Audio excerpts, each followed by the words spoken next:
باہر گھنٹوں سے موسلا دھار بارش ہو رہی تھی۔ اپنی ماں کے زانوں پر سر رکھے لیٹی عذرا کی آنکھیں بند تھیں۔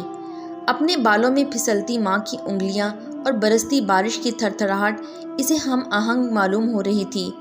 ناک سے ٹکراتی گیلی مٹی کی سوندھی خوشبو پورے وجود کو سکون بخش رہی تھی۔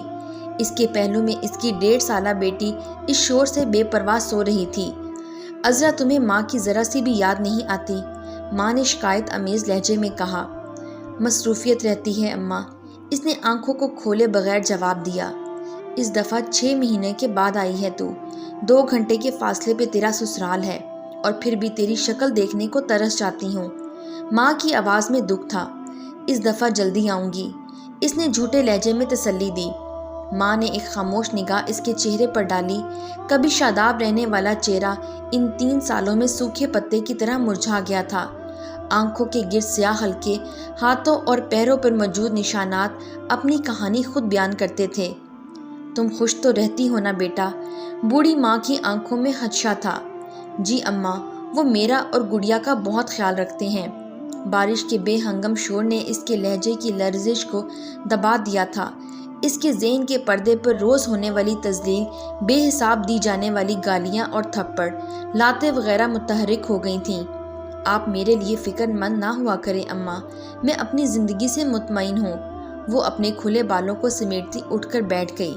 میرے سر پر چھت ہے، کبھی بھوکا نہیں سونا پڑا، خیال رکھنے والا شوہر ہے، پیاری سی گڑیا ہے، اس کے علاوہ میں کس چیز کی خواہش کروں؟ اس نے ماں سے نظریں ملائے بغیر کہا۔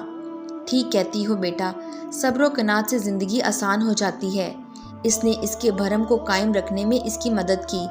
شاید تمہارے ابا آ گئے ہیں، میں دروازہ کھول کر آتی ہوں۔ وہ باہر چلی گئی تھی۔ تھوڑی دیر کے بعد اس کا باپ تولیے سے اپنا بھیگا سر پونچھتا کمرے میں داخل ہوا۔ السلام علیکم ابا، عذرا نے اسے سلام کیا۔ لکیروں سے مزین چہرے والا باپ نے جواب دیتے ہوئے اس کے سر پر اپنا بوڑھا مشفق ہاتھ رکھا۔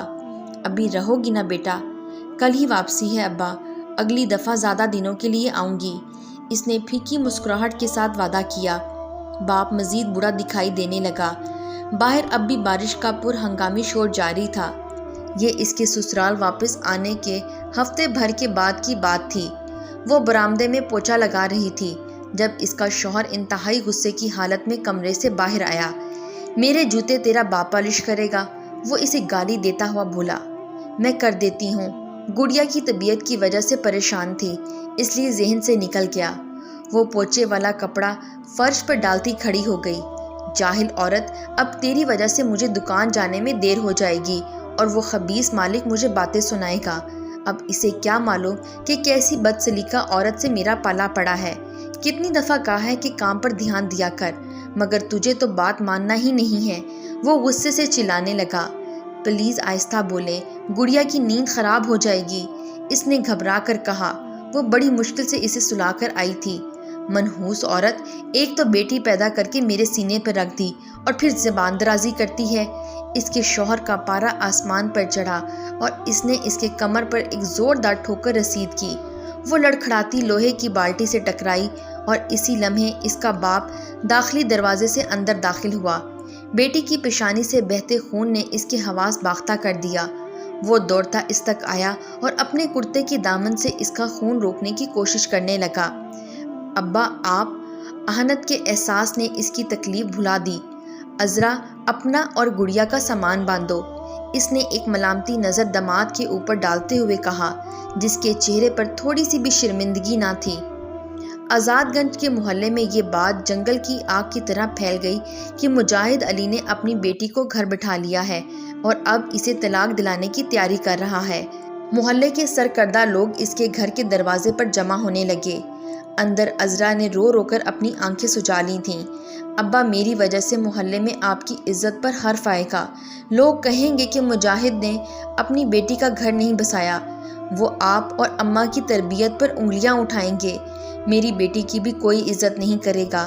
اسے اس طرح بلکتا دیکھ کر والدین کا دل کٹ کر رہ گیا۔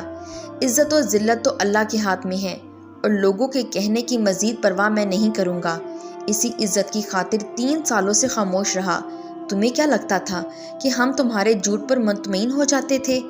ہمیں تمہاری اداسی اور غم کا احساس نہیں ہوتا تھا؟ نہیں عذرا، بس مصلحت اور معاشرہ ہمارے لفظ ہی دیتا تھا، مگر اب اپنی آنکھوں سے تمہارے ساتھ ہونے والی زیادتی دیکھ کر میں اندھا نہیں بنا رہ سکتا۔ وہ اس کے سر کو تھپکتا باہر نکل گیا۔ اس کے باہر آتے ہی چہ منگوئیاں کرتے لوگ خاموش ہو گئے۔ خلا کا مطلب سمجھتے ہو مجاہد؟ اگر تمہاری بیٹی بیوہ ہو کر آتی تو ہم سب اس کے سر پر اپنا ہاتھ رکھ دیتے، مگر خلا یا طلاق لی ہوئی عورتوں کی معاشرے میں کوئی جگہ نہیں ہوتی۔ ایک بوڑھے آدمی نے آواز بلند کی۔ بڑھاپے نے تمہارا دماغ سٹیا دیا ہے۔ کہاں تو اپنی بیٹی کو یہ تعلیم دیتے کہ وہ صبر و شکر کے ساتھ اپنے شوہر کے گھر رہے، الٹا تم نے اسے گھر بٹھا لیا۔ پڑوسی نے بھی اپنا حصہ ڈالنا ضروری سمجھا۔ پھر تو سبھی بولنے لگے۔ وہ خاموشی سے ان کی بات سننے لگا۔ بھلے مارتا پیٹتا ہو مگر کھانا کپڑا تو دیتا تھا نا۔ مرد تو ایسے ہی ہوتے ہیں، عورت کو ہی تحمل و برداشت سے کام لینا چاہیے۔ طلاق مانگنے والی عورتوں کو سخت عذاب کی وعید سنائی گئی ہے۔ ارے کچھ تو اپنے اور محلے کی عزت کا خیال کر لیا ہوتا۔ اسی طرح کی مزید باتیں کر کے وہ لوگ چپ ہوئے تو اس نے بولنا شروع کیا۔ خلا کا مطلب مجھے اچھی طرح معلوم ہے ابراہیم بھائی۔ اللہ نے بے شک طلاق کو ایک ناپسندیدہ فعل قرار دیا ہے، اور یہ بھی درست ہے کہ طلاق مانگنے والی عورتیں عذاب کی حقدار ہیں، مگر بے وجہ طلاق مانگنے والی عورتیں۔ اللہ کا دین صرف مردوں کے لیے نہیں ہے جس میں عورت کی سرکشی و نافرمانی کی بنا پر اس پر ہاتھ اٹھانے کی اجازت اور طلاق کا حق دیا گیا، بلکہ خلا کی شکل میں عورت کو بھی یہ اختیار دیا ہے، وہ گھٹن بھرے رشتے سے آزادی حاصل کر سکتی ہے۔ میں اپنی بیٹی کو اس ظالم انسان کے جوتے کھانے کے لیے مزید اس کے پاس نہیں بھیج سکتا۔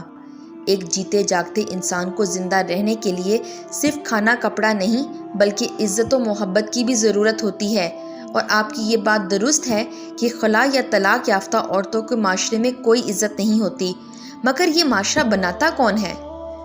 آخر ہم اور آپ جیسی سوچ کے لوگ ہی تو اس معاشرے کی تعمیر کرتے ہیں۔ اللہ کے لیے اپنی سوچ کو بدلیں۔ آپ جیسے لوگوں اور معاشرے میں نام و نہاد عزت گنوانے کے خوف سے بیٹیاں ظلم سہتی رہتی ہیں، خاموشی سے لب سیے برداشت کرتی رہتی ہیں، اور کسی دن ایک باپ کی شہزادی اپنی ماں کی آنکھوں کی ٹھنڈک معاشرے کی بنائے عزت کے پیمانے کی نظر ہو جاتی ہے۔ ایک لمحے کے لیے سوچئے، اگر عذرا کی جگہ آپ کی بیٹی ہوتی تو کیا تب بھی اس کے زخم، اس کے آنسو آپ کو نظر نہیں آتے؟ دوسروں کی بیٹیوں کے لیے ہم اتنے بے حس کیوں ہو جاتے ہیں؟ میں گھر اور رشتوں کو توڑنے کی حمایت نہیں کر رہا، مگر جس چیز کو اللہ نے جائز قرار دیا ہے اسے مشکل نہ بنائیں۔ طلاق یافتہ عورت معاشرے کے لیے گالی نہیں ہوتی، ورنہ اللہ کے رسول صلی اللہ علیہ وآلہ وسلم نے حضرت زینب بن حجش رضی اللہ تعالی عنہ سے نکاح نہ کیا ہوتا۔ وہ اپنی بات ختم کر کے پلٹ گیا تھا۔ لوگ اس کے پیچھے خاموشی سے تتر بتر ہونے لگے۔ شاید بات ان کی سمجھ میں آ گئی تھی۔ آپ کی تنقید برائے اصلاح اور تبصرے کی منتظر ہیں ہم۔